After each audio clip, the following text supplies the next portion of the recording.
Welcome to Man Does Tech, where I solve the problems you didn't even know you had. In this video, I will explain how to change coolant in a Mitsubishi Mirage.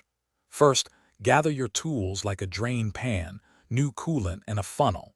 Make sure your engine is completely cool to avoid burns from hot fluid or steam.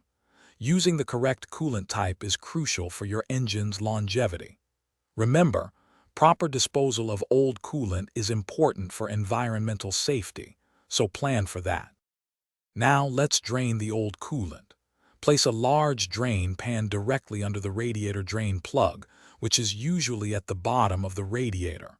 Open the radiator cap to help the coolant flow out smoothly. Then, carefully open the drain plug. Be prepared for the coolant to flow out quickly. Let it drain completely until no more fluid comes out, ensuring you capture all of it in your pan. After draining, it's time to flush the system. Close the drain plug tightly. Fill the radiator with distilled water, then run the engine for about 10 minutes with the heater on high. This circulates the water and helps clean out any remaining old coolant or debris. Repeat the draining and refilling process with distilled water until the water coming out is completely clear, indicating a clean system.